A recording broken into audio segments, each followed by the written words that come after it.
नमस्कार जय जगन्नाथ। चलतु स्टार्ट करवा आज मोर फ्रेश वीडियो मु आज आपण मानू जीरा राइस रेसिपी देखेबी आईटा केमती बनाऊँगी आसतु मो ब्लॉग रे देखिबा। जीरा राइस पे आवश्यक सामग्री होउची तेजपत्र, दालचीनी, लवंग, गुजराती, जीरा, स्वाद अनुसार लूण एवं किछि लेंबू रस आउ किछि सरू बासमती चाउल। आपण माने देखि पारथिबे एक कप रे चाउल नेछि आ चाउल गुडी को केते सरू सरू हेछि आपण माने देखि पारथिबे। आपण एही चाउल ही नेले एही रेसिपीटी भलो लागिबो। आपण माने प्रथमे कोन करिवे ना प्रेशर को टिके गरम करी सेथेरे आपण किछि तेल बा घी को ऐड करि परिबे। जो माने घी खाइबा पई पसंद करंते नाही से माने तेल मध्य नै परिबे। मु किछि तेल देई सेथिरे मु जो आपण मानकु गोटा मसला देखेइली सेही मसला को मु सेथिरे प्रथमे गोटी गोटी करी की देबी। एही रेसिपीटी को आमे विभिन्न ओषा बाहर मध्य खाइ थाउ एवं एहाकु मध्य हमें खूब कम समय मध्य केमिति बनैबा सेटा मु आज आपण मानकु देखैबी।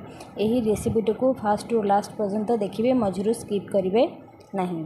यही रेसिपी जीरार भाग टिके अधिक नेबे जेहेतु आम जीरा राइस बनाऊे तो जीरार भाग टिके अधिक रहिबा निहाती दरकार।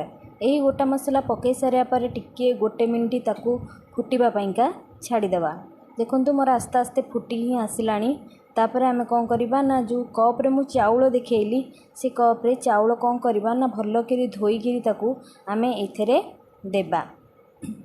दिन मोर गोटे फुटी आसिलानी तापर आमे जो चाउलटा कौन करबा ना एथरे दबा। देखो मु धोईकी थोई देछि, आपण आपण क्वांटिटी हिसाब रे चाउल को कम बेसी करि परिबे। चाउल मोर हो जाइछि ताकू कौन करबा ना जो कप रे मु चाउल नेइथिली सेही कप रे मेजरमेंट करके 2 कप पानी आमे सेथरे दबा। बेसी पानी देबे नाही कि कम पानी मध्य देबे नाही।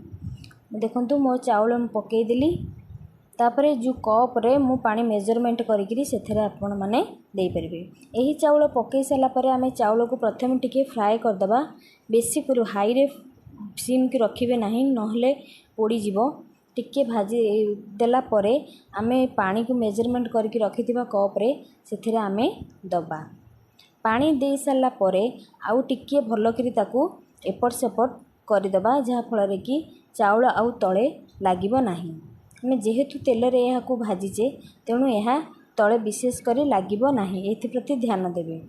देखंतु मु भलो करी घांटी देली आउ स्वाद अनुसार आमे लूण पकेइबा।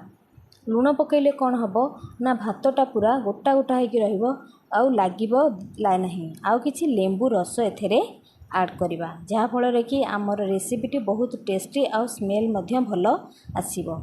देखंतु मु पकेइ देली तापर आमे ताका आउ टिके भलो करी घांटी दबा। घांटी सारला परे आमे ढांकुणी देइकिरी 2टा सीटी आसिला पर्यंत आमे ताकू अपेक्षा करिबा। देखंतु आपण सीटी मोर 2टा दे सारलानी तो मु खोलिकी आपण मानकू देखैबी कि एबी रेसिपीटी मोर केमिति बनिची। देखंतु केते सुंदर भाबरे मोर रेसिपीटी हे जाइची, टिके भी पानी रहिनी आ सुंदर मध्य बहुत भलो देखा जाउची। मु देखौची आपण मानकू भात मध्य मोर पूरा गोटी गोटी हेगिरी रहिची, आपण माने देखि पारथिबे। एहाकू आपण माने निहाती भाबरे घरे ट्राए करंतु आउ केमती लागुची मते निहाती भाबरे जणेबे। एहाकू आपण माने गरम गरम डाल तड़का आउ मटन करी चिकेन करी सहित मध्य आराम से खाई परिबे। मोर देखंतु रेसिपीटी केते सुंदर देखा जाउची।